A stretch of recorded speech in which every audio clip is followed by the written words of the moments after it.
Hey everybody, this is Josh McKinney, and I just want to welcome you to the fourth episode of our series, the Jiu-jitsu Is series. And like I told you guys, this episode may make you a bit hungry, but it'll be good. Just have a sandwich with you. It'll be fine. But we're going to talk today about really one of my other hobbies that I have that isn't doing jiu-jitsu, and it is cooking. And this is simply a hobby to me. I have no intention of ever being a professional chef or doing anything like that or working in a restaurant. I just like to cook for myself and my family. And I think that this, and the reason I kind of wanted to go with this is because for me, my relationship to cooking is probably similar to a lot of people's relationship to jiu-jitsu. And there may be a little bit of a disconnect between you and I on the ISAJJ Jiu-Jitsu show, meaning like there are people who, they don't have any intention of being a world champion or competing ever. They just enjoy doing jiu-jitsu. They want it to be simpler and easier to attain. And for me, that is my perspective of cooking. And so what else is fun about cooking was I actually never was taught by any person to cook. My mom was always a great cook, but to be honest, she kind of did her own thing in the kitchen, and it was never really something I had much interest in until I was like 14 or 15. And at that age, what was happening is my dad and I were training jiu-jitsu pretty much every night. And my mom, who used to cook dinner every night, was doing, she had like a fitness boot camp class that she was running. And so we would get home and there really was not food. And so generally we were eating some type of fast food, something really easy every single night post-training. And it just got tiring. It just got to be something that we're like, man, we're used to home-cooked meals.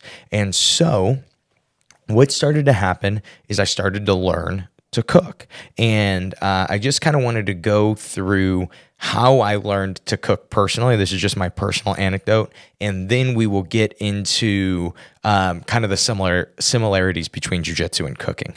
And so I remember the first dish that I ever learned how to make. It was fettuccine Alfredo. And keep in mind, this wasn't homemade fettuccine Alfredo. This was me buying a jarred sauce and pasta noodles that were dry and making chicken on a pan basically, or grilling chicken or doing something. And that was this home-cooked meal that we were having. And the thing about fettuccine Alfredo is if you eat it every night, it starts to get tiring. It stops being the best thing in the world. And so then what started to happen was we started to, try to figure out some different stuff. Actually, what happened before that is I remember, and this is the first time I ever used YouTube to cook. I found this video and it was somebody sharing an easy, like 15-minute fettuccine sauce. And I was so excited to try it. And honestly, it was so much better than the store-bought sauce that we were buying. And so it was just, I remember that being like, oh, I can figure this out. And then what obviously started to happen is anybody who knows how to cook, I started to try other dishes. I started to try to cook other dishes. And yes, some of them were absolutely terrible. Some of them were inedible. There were times that I made things. I remember one time, and this is still with Emily when we were young and we were dating. I made, I was always a really big fan of flan, and I made some flan, like the Mexican custard dish, and I burnt the sugar that was in the flan, right? And so you're supposed to caramelize sugar. I burnt the sugar, no idea what I'm doing, and it just totally ruins the whole dish. It was terrible. But in that, I started to get a little better, and there were certain dishes that I could actually cook, and we would be like, oh, this is as good as if we went out to dinner, or close to as good as if we went out to dinner. And I kind of kept on it. And what started to happen, and really what started to work for me, was I started to find things on YouTube that inspired me. And I stopped watching for individual dishes, and I started watching to just learn how to cook in general. And I started to find and notice, oh, these guys that seem to be really good cooks, they talk about how important salt is and how important it is to know how much salt you're putting, because you're trying to hit this perfect amount of salt. And I started to see that and go, oh, I can do that. I can make, I can add extra salt to this steak to get a crust on it better. And I started, my repertoire started to grow, and it got to this point where I didn't even need much prep. I didn't need much recipe. I was, now at this point in my life, I've been cooking for almost as long as I've been doing jiu-jitsu. I've probably been cooking for 12 years. And there were times that I was dedicating more time to cooking than I was to jiu-jitsu, than I was to jiu-jitsu training, just because it was inspiring for me and it was fun for me and it was really enjoyable for me. And I've gotten to this point where I can actually cook most things by feel. And this is obviously a skewed sample because it's my wife who one day I could just say, well, I'm done cooking if you hate my dinner so much. But she often will say things like, we don't go to restaurants because Josh cooks better than if we went to that restaurant. And of course, it is way cheaper and it's way nicer to not have to leave your house. But then I kind of as I've gone through jiu-jitsu, especially as I've kind of gotten into the content creation space in jiu-jitsu, I started to notice things like how similar the YouTube of cooking and how similar the YouTube of jiu-jitsu are. And jiu-jitsu is definitely years behind YouTube cooking, but YouTube cooking is absolutely huge right now. And so I look at somebody who was one of my favorite people to watch on YouTube. His name is Andrew Ray. His channel is Binging with Babish. And he would recreate foods from different shows. The first episode I watched, he recreated the Krabby Patty from SpongeBob. And as he did that, he would teach you little tips and tricks, but it was also entertaining.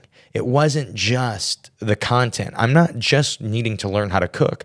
I'm also enjoying being on YouTube. I'm enjoying these 15, 20-minute videos that have a little bit of humor in them. When we look at jiu-jitsu, when we look at the YouTube that actually does well, it is what? It's B-Team, right? They're funny. They're interesting. Most of the YouTube channels that you like from jiu-jitsu, they tell a story. That's a callback to the Jiu-Jitsu Is Pro Wrestling video or episode that we did just a week ago. But what you'll notice when you start to cook or when you start to do a lot of other hobbies that are considered art, they have a ton of similarities to jiu-jitsu. And to me, I really think that the main similarity to look at and the main thing we're going to highlight today that makes a lot of sense to people is the learning curve that there is with cooking and the learning curve that there is with jiu-jitsu. The big thing you have to understand is first, you have to start somewhere. I'm sure that there are people that are more natural to cooking than others. But just like in jiu-jitsu, there are more people that are more natural to jiu-jitsu than others.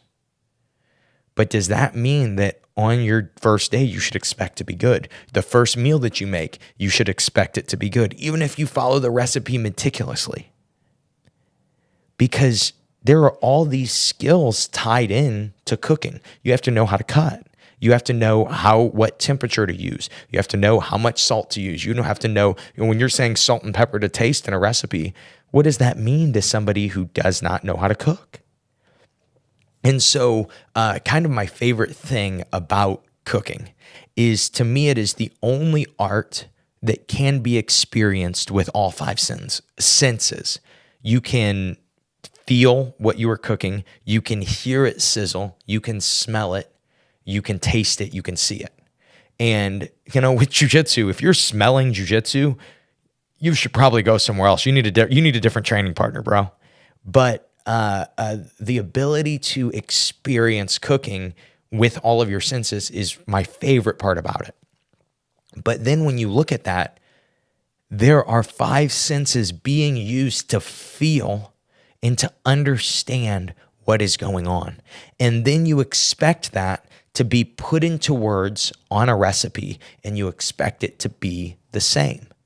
Of course, it's not going to be the same as if the chef who invented this recipe and has perfected this recipe over years actually goes and makes you that dish. In jiu-jitsu, we have the same thing. You may learn a knee cut on day 1, but you're not doing it like the master knee cut chef that you have that taught it to you. Because there are all these little feels and all these little cues, all these little things that are happening that the good knee cutter is able to feel his way through to make it happen and to make it work. And he's also able to figure out when it's not going to work. And so in jiu-jitsu, just like in cooking, we have to develop sensitivity. We have to develop feel. And for a lot of people, this is hard. It's very hard to understand that some things are not able to be described through our language, or not able to be perfectly described through our language. They are only able to be experienced. They are only able to be felt. We go back to last week's episode. We did pro football, right? And if you've ever been to a pro football game or a European football game or just a big sporting event of any kind where people actually care about who wins, the feel of the crowd is indescribable. We can say, oh, you feel the energy in the air, but is that the right way to describe that? Probably not. There is something that you are feeling and you are experiencing as a group that makes this more enjoyable, that makes it different than watching it home on TV. And so when we're trying to look at jiu-jitsu, understand that not everything is going to be explainable. Some things have to be experienced. Some things have to be felt. I've told you guys this. I've seen a lot of Henry Aiken's videos. And until I got to feel him do it and then experience him teach me how to do it, I never really understood what was happening. And so as we go through this, again, I just want to make sure that we highlight that if you're starting as a cook, if you're starting as a grappler, you're going to suck and you're going to make a lot of mistakes. But finding ways that you can make a lot of mistakes and not have to struggle with it, not have to stress about them. I tell you guys about my deep, creepy infatuation with Tim Ferriss. And there is, if you really break down a lot of the ideas that we talk about in the show about efficiency and effectiveness, those came from the 4-Hour Workweek. And you can check, you can re-listen to episodes. You'll be like, oh yeah, this is 4-Hour Workweek stuff. And there is this book that Tim Ferriss wrote. It's called The 4-Hour Chef. And it is how to learn to cook, basically. And he gives this idea that when I look back on it, it is just absolutely genius to me. Gives this idea that as a cook, you need to get reps. And so his opinion was you should cook a lot of eggs. And the reasoning was because eggs are cheap, and eggs you can sear, and eggs you can boil, and eggs you can mix into dishes. And there's all kinds of different application for eggs. But in order to become a good chef, you have to get a bunch of reps doing all of the different things, all of the different skills. For instance, I notice now, even over the last couple of years, how much better I am at chopping vegetables. I can do it faster, smoother, and, what do you call that? More homogeneous. And I'm able to do that now. But it's come because I've cooked a million meals. And so when we're looking at jiu-jitsu, it is about getting good reps. I'm not going to try to hit you with that everybody should be doing designated winner. But when you really think about it, when you really look at ways to get realistic reps and get a lot of them, I don't think that we have a different answer that's easier than that, right? Yes, you can positional spar, also a great way to get more reps. But the problem with it is it's still almost as hard as your body is live rolling. And so, with designated winner, it is even easier on your body, and you're able to continue to grow and continue to do more. And so as we kind of move on here, we'll look at kind of the next thing. And I kind of think about this a lot, and I notice it with jiu-jitsu and I notice it with cooking.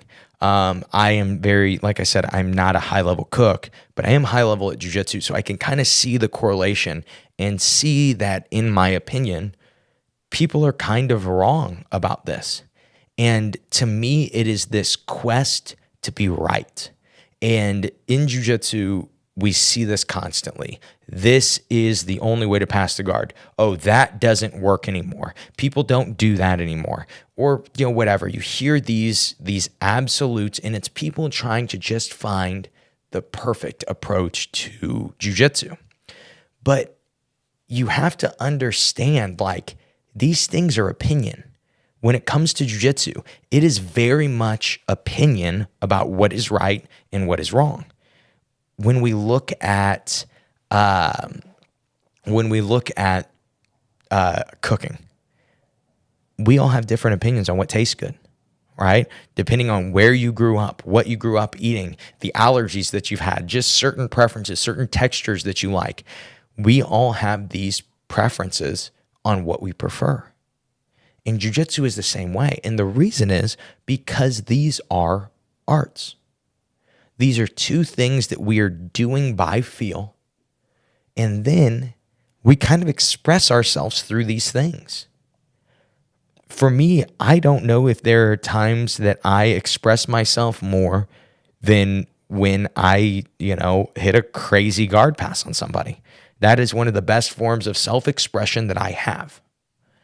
And so as we kind of look at the other side of it, you look at cooking, people like to personalize things.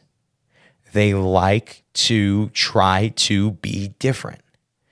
It's just when the problem comes. The problem comes when we don't find the balance between being different, doing things by feel, and doing things the traditional way, because oftentimes the traditional way is a good way. And to me, when we see all that, we go, okay, well, so is there a right way? In my opinion, yes, there is a right way. And just like, yes, there is the right way to cook something. But I don't think that there's only one right way. And so when your right way has to knock down on everybody else's, when your diet that you have has to be the only diet, dude, there are 8 billion people in the world, and some of them are eating in different ways, and it is working for them. You cannot be right about all of it. And to me, it's just this, kind of the experts get to push the opinion and get to say what is right and what is wrong. For me, this is the reason that I teach jiu-jitsu to you guys, that I am trying to do content creation stuff, is so I can be recognized as an expert in my field, because I notice that most people that do it and get to that point, in my opinion, they miss a lot of the picture. They miss a lot of the whole point. And so for me, I try to not do that. I try to go, no, there are more than one right way to do it, just like there is more than one right way to cook a dish. And so now let's kind of move on, and we will look at the quest for perfection and mastery. So there's this show that I just absolutely love. It is called The Chef Show. It is directed and starred in by Jon Favreau. He's a director. He directed Elf. He directed The Mandalorian. He's directed all kinds of other. He's directed anything relevant ever. But he is also, he has this movie called Chef. It's an older movie that he was in. Great movie about chasing your dream and following who you want to be. But at one point, later on, he decided that he was going to start a show, and he starts a show with this guy, Roy Choi. Roy Choi is a high-level chef. He has all kinds of different restaurants and is considered a very, very, great chef. And getting to see those two interact, because it is still definitely the master and the student. But then getting to see Jon Favreau's attitude when he learns from any chef, and his willingness to learn and his willingness to make mistakes and to try to get better and to be like, no, let me stay here until I can figure this out. I absolutely love that part of the show. That little, the show definitely will make you hungry. The food that they make on that show is unbelievable. The delivery of it, everything, very entertaining show. Another highly recommend for you guys. I think I recommended Man in the Arena on the last one, and then The Chef Show on this one. I think it's on Netflix. But anyway, when you see this, you also will notice, though, when around the right chef, Roy Choi is learning too. And he is so excited about learning. I'm watching this episode, and this place was doing salt and vinegar potato chips. And he took a bite of one of the chips, and he's like, you guys cracked the code. He's like, what did you guys do? And the guy is like, oh, we cut our chips, and then we leave them in vinegar, and then we fry them. And the excitement from Roy Choi, you can see it on his face. It's something so simple. Yeah, we just soak our potatoes in vinegar.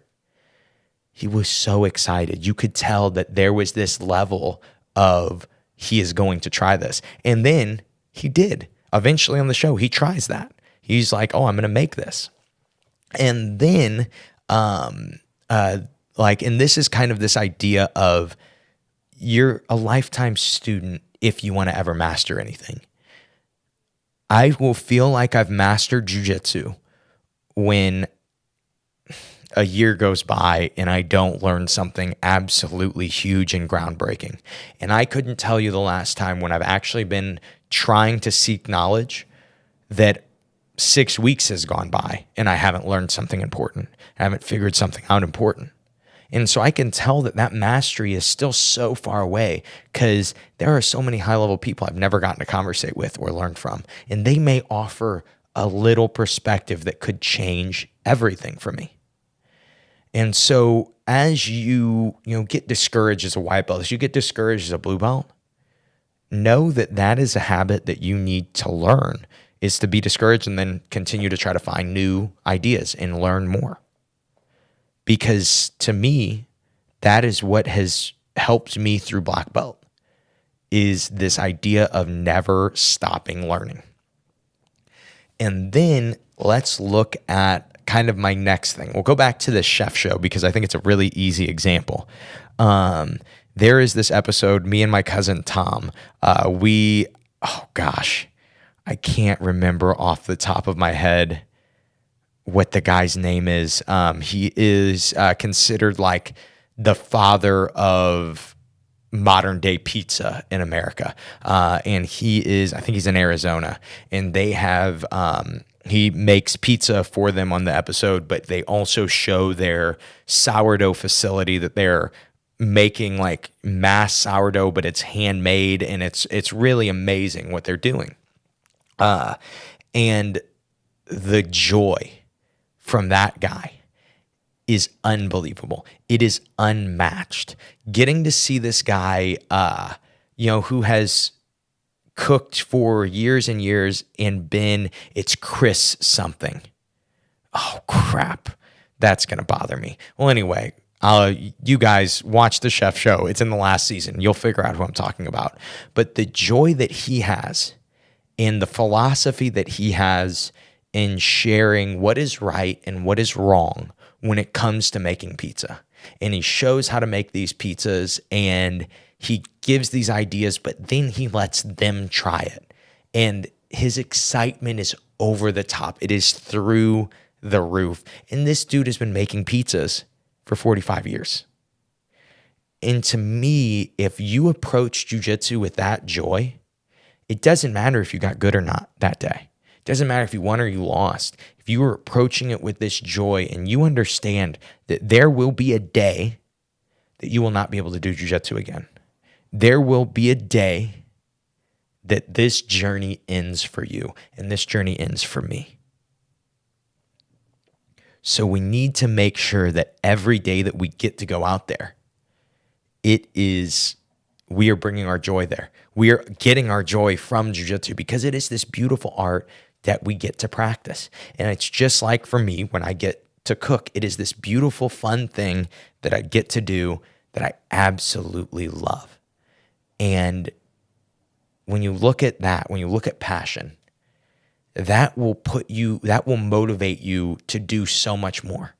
If you are passionate about having a good marriage, and it is something you actually care about, it's something you actually desire, you will honestly have a good marriage.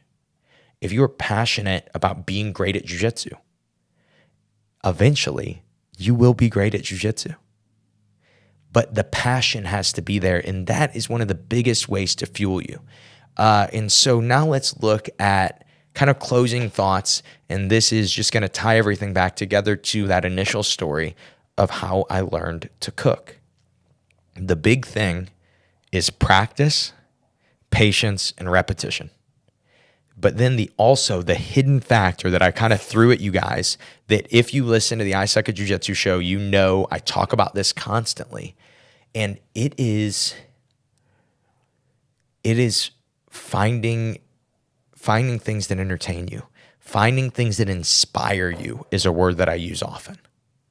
And so with jiu-jitsu content that you watch, understand that you can watch YouTube jiu-jitsu and get better at it.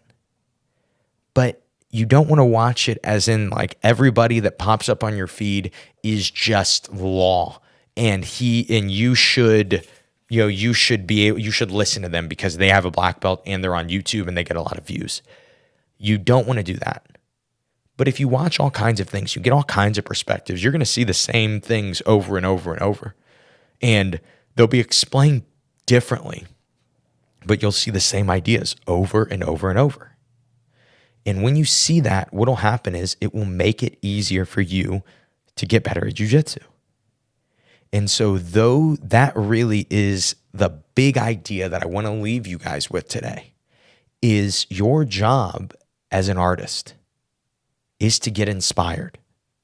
That's it. A lot of us just get inspired by showing up each day for practice, but maybe one day that inspiration stops and we need to be able to find new inspiration, find new ways to be excited and to be passionate about our art, because it is a gift that we get to roll around on the ground with our buddies every day.